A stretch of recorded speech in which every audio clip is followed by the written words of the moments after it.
Ever just stop and, like, watch a huge construction project? Or even just, like, a busy factory floor? Yeah. All those machines, right? But have you ever thought about the people who make sure they work right? Not just run, but run smoothly. It's impressive, yeah. That's our deep dive today, Machinery Assembly Supervisors. It's a lot more to it than you might think, for sure. Right. We've got some great stuff from RoleCatcher today to help us, like, their whole career guide just on this job. Hmm. They say it's like overseeing the whole assembly process, but that's kind of vague. Yeah, I see It's that. like saying a conductor just, like, waves their arms, you know? Uh-huh. Right, there's a lot more to it. Way more behind the scenes. Totally. It's not just bolting parts together. You've got a team, production goals, got to fix things when they break, which they always do. Hmm. I remember early in my career, just a little miscommunication. Ooh, tell me. What happened? It was about a tiny part, seemed unimportant, but it messed up the whole production line for hours. Turns out, listening really well is huge in this job, and the data backs that up. RoleCatcher found like 57% of these jobs need it as a core skill. 57%. That's not just listening. It's like Mhm. knowing what's going to go wrong before it does. So it's not just like knowing your tools, right? No way. You need the hands-on stuff. Yeah, production and processing skills about 66% of the time, the research says, but you're also managing the people. Right. Makes sense. So administration and management are key too. Scheduling, inventory, safety, everything. So you got to be like an octopus, then tech stuff, people skills, and this like sixth sense for problems. Where do these supervisors even work? Is it all factories? You're right. It's not just factories, though that's definitely common. Think about construction, those huge machines, or transportation, conveyor belts, baggage handling, all that. Wow, I never thought of that. Even amusement parks, their rides are complex machinery, too. Anywhere that needs precise assembly, really. That's wild. Keeps things interesting. But before we get into the day-to-day, I'm curious about the career itself. Can you just like walk into this kind of job? Or is there a usual path? Great question, and it's good news for people looking to move up. Usually, you'd start hands-on, assembly worker. Maybe you even specialize in one type of machine. Hmm. So you work your way up? Yeah, as you get good, you might become a junior assembly technician that's more technical problem solving. So you're like climbing the ladder, getting better as you go. That's cool. Mhm. There's a future there. And it's not over at supervisor either. Get enough experience, show you can lead, senior assembly management's next, bigger teams, tougher projects. Wow, so you could end up running the whole show, huh? Could be. You might even be the one training new supervisors, passing the torch. Now that's got to feel good, seeing someone else make it because of you.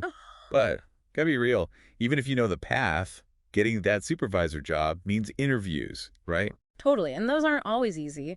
Knowing what they'll ask helps a ton. A Wow. RoleCatcher's got some good examples, actually. One that trips people up is, how do you motivate your team to meet production goals? Sounds kind of basic. But it's not just like work faster, is it? Hmm. Especially if good listening matters so much in this job, like we said. Exactly. You got to figure out what makes your team tick, What's each person good at? Make it so everyone feels like they built the thing together. A good supervisor knows a motivated team. That's how you get stuff done right. Makes sense. It's like a well-oiled machine in itself, the team. Ah, good one. And speaking of, another common question is all about that problem solving. Tell me about a time you had to troubleshoot a machinery assembly issue. That kind of thing. Oh, everyone hates those tell me about a time ones, but makes sense. You got to prove you can handle it. Can't just say you're good at fixing stuff. Gotta have the story to back it up. Did you catch a bad part early? Save everyone a headache. Come up with a clever fix when something broke down. Those are the things that'll make you stand out. So, quick thinking, staying calm, all while your team's looking at you to figure it out. Speaking of standing out, how about we talk about the elephant in the room? Or the algorithm in the computer, I guess. Applying for jobs now, it's like, did anyone even see my resume? Yeah, lots of people feel that way. But tools like RoleCatcher, that's what they're for. They got a whole thing just for getting past those robots. Seriously, tell me more about this. Like, secret weapon. How's it work? It's AI, but working for you. RoleCatcher, it reads the job description, figures out exactly what they want to see, skills, keywords, all that. Then it checks your resume. Okay, so it's like comparing? Yeah.